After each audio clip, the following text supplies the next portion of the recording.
নমস্কার বন্ধুরা, সবাইকে স্বাগত সিম্পল ফুড অ্যান্ড ট্রাভেলে। আজকে ফ্যাসা মাছ বেগুন দিয়ে করে দেখাবো। ভিডিওটা স্কিপ না করে সম্পূর্ণ দেখার অনুরোধ রইল। চলুন ভিডিওটা শুরু করা যাক।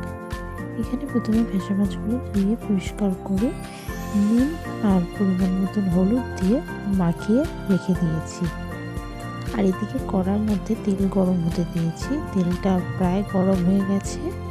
এবার এক এক করে মাছগুলো দিয়ে দেব। আপনারা যারা চ্যানেলটি নতুন ভিডিও দেখছেন অবশ্যই চ্যানেলটি সাবস্ক্রাইব করে দেবেন। মাছগুলো দিয়ে দিয়েছি। এবার মাছগুলো খুব সুন্দর লাল লাল করে ভেজে নেব উল্টে পাল্টে। এই মাছগুলো খুব নরম মাছ, তো একটু সাবধানে ভাজবেন। এক পিঠটা ভাজা হয়ে গেছে, এবার উল্টে দিচ্ছি অপর পিঠটা ভাজার জন্য।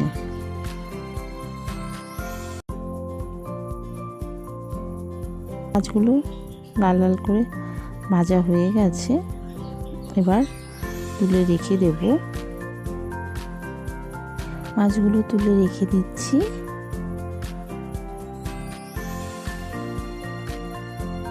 বেগুনগুলো কেটে রেখেছিলাম, এইভাবে বেগুনগুলো দিয়ে দিলাম সেই তেলের মধ্যে। বেগুনগুলো দিয়ে বেগুনের মধ্যে পরিমাণ মতো নুন আর হলুদ দিয়ে বেগুনগুলোকে ভেজে নেব। আর মাছ এদিকে ভাজা হয়ে গেছে, আর সেই তেলের মধ্যে হাফ চা চামচ কালো জিরে দিয়ে দিলাম, আর দিয়ে দিলাম একটা বড় সাইজের টমেটো কুচি। নাড়াচাড়া করে নেব। আর এর মধ্যে দিয়ে দেবো সামান্য পরিমাণের হাফ চামচ রসুন বাটা, আমার মতন হলুদ দিয়ে দিলাম। এবার দিয়ে দিচ্ছি কাঁচা লঙ্কা 2-3টে দিয়ে দিলাম। দিয়ে ভালো করে মশলাটাকে কষিয়ে নেব। ভালো করে মশলাটাকে নাড়াচাড়া করে নিচ্ছি।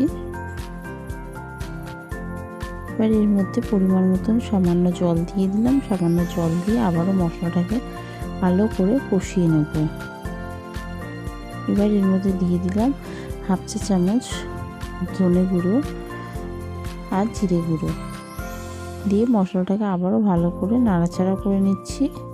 এবার দিয়ে দিচ্ছি এর মধ্যে সামান্য পরিমাণে কাশ্মীরি লঙ্কার গুঁড়ো আর পরিমাণ মতন জল দিয়ে মশলাটাকে আরও 2 মিনিট ভালো করে নাড়াচাড়া করে নেব। আপনারা যারা চ্যানেলটি সাবস্ক্রাইব করেছেন তাদেরকে অসংখ্য ধন্যবাদ।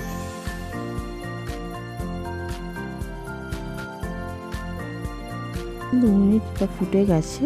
পরিমাণ মতো জল দিয়ে ভালো করে ফুটিয়ে নিয়েছি। এবার ভেজে রাখা মাছ আর বেগুনটা দিয়ে দেব। দিয়ে ভালো করে একটু নাড়াচাড়া করে নিলাম। নাড়াচাড়া করে নিয়ে আরও 5 মিনিট ফুটতে দেব। 5 মিনিট হয়ে গেছে। এবার এর মধ্যে উপর দিয়ে ধনেপাতা কুচি ছড়িয়ে দিলাম। ছড়িয়ে দিয়ে ভালো করে একটু নাড়াচাড়া করে নিয়ে নাবিয়ে রেখে দেব। নাবিয়ে নিয়েছি। এখানে ফ্যাসা মাছ বেগুন দিয়ে ফ্যাসা মাছের ঝোল পুরো তৈরি হয়ে গেছে। আপনাদের ভিডিওটা কেমন লাগলো অবশ্যই জানাবেন। আশা করি ভালো লেগেছে। ভালো লাগলে লাইক শেয়ার কমেন্ট করবেন, চ্যানেলটা সাবস্ক্রাইব করে দেবেন।